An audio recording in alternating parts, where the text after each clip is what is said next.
এই তুলাটা আজকে দীর্ঘ 15 বছর পর্যন্ত জায়গা করতে আছি। এই তুলাটা প্রথম জমিতে চাষ করেন আষাঢ় মাসে চাষ করিয়া এটা কান্দি দিতে হয়, কান্দি দিয়ে বীজ রোপণ করতে হয়। যখন গাছ 1 ফুট পরিমাণ বড় হয় তখন সার দিতে হয়, সার দিয়ে আবার কান্দি দিতে হয়। কোন মাসে লাগান, কোন মাসে তোলেন? এটা লাগাই যাই আষাঢ় মাসে। এখন কি মাস? এটা চৈত্র মাসের প্রথম দিক দিয়ে তোলা আরম্ভ করি। যত এটা আউগেরি লাগানো যায় তত আউগেরি তোলা যায়। কি নাম আপনার? আমার নাম হলো আব্দুল হালিম, আমার বাড়ি হলো গাবকান। বান্ডেল থাকলে প্রতি সেনমানিতে টাকা বাঁচবে। বিকাশ সেনমানি বান্ডেল কিনে জিতুন প্রতি লেনদেনে। এই তুলাটা মনে করেন বিক্রি হয় খুলনা, সুতো বানায়, আমরা এই রোদ্দুরে তুললা বিক্রি করি মন হিসাবে। মন আর কি 4500 টাকা মন। কেমন মানে এটা লাভজনক? হ্যাঁ, লাভজনক তো আছেই, একবারে বলেন। লাভজনক তো আছে, তারপরে এই জন্য বারবার কৃষি করতে হয়। তুলাটা খুব লাভজনক।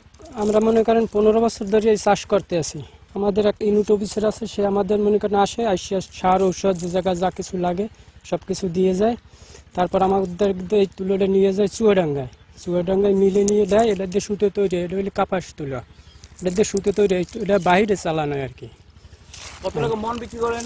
মন ধরেন বিভিন্ন সময় বিভিন্ন রকমের দেখা যায় যে 4500 টাকা মন, আবার বাজার দর দেখা যায় যে 4000 টাকা মন, বিভিন্ন রকমের আর কি রেট হয়। এটা এক রেট থাকে না, প্রতি বছর দেখা যায় রেট বাড়ে কমে। এবার ফলন কেমন? এবার ফলন ভালো। কত কাঠা জমিতে এটা করছেন? এটা করছি আমরা 4 কুড়ে। একটু বলেন যে 4 কুড়ে জমিতে আমরা 4 কুড়ে জমিতে আর কি এটা ফসল করছি।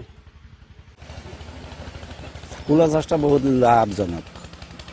এটা যে কেউ করতে পারে এবং সহজ সরলভাবেই করতে পারে, সহজেই করা যায়। এটা তেমন কোনো খরচ নেই, কিন্তু লাভজনক এটি ফসল। আমাদের এই ঝালকাঠি জেলায় তুলা উন্নয়ন বোর্ডের মাধ্যমে প্রায় 250 শতাংশ 1 হেক্টর জায়গায় তুলার আবাদ হয়, যেখানে তুলার ফলন মোটামুটি ভালো দেখা যায়। এবং এখানে কৃষকদেরকে, তুলা চাষের যারা কৃষকদেরকে আমাদের কৃষি বিভাগের পক্ষ থেকে সংশ্লিষ্ট উপসহকারী কৃষি কর্মকর্তা সহ আমরা কৃষি বিভাগ পরামর্শ দিয়ে থাকি। তুলা চাষের বিভিন্ন রোগ পোকামাকড় দমন পদ্ধতি সম্বন্ধে আমরা সার্বক্ষণিক পরামর্শ দিয়ে থাকি। আর তুলা উন্নয়ন বোর্ডের মাধ্যমে এই তুলার চাষটা ওখানকার কৃষকদের সাথে সংযুক্ত করে এরা করে থাকেন। আমরা সবসময় কৃষকদের পাশে থেকে কৃষকদেরকে পরামর্শ দিয়ে যাচ্ছি নিয়মিত। তুলার ফলন আমরা বিগত বছরেও দেখছি তুলার ফলন মোটামুটি ভালো হয়, এবং এই যে এর পাশাপাশি জায়গায় তুলার চাষ আবাদ সম্প্রসারণ করে তুলার চাষের আবাদ উত্তরোত্তর বৃদ্ধি পাবে বলে আমি মনে করি। এই তুলা চাষ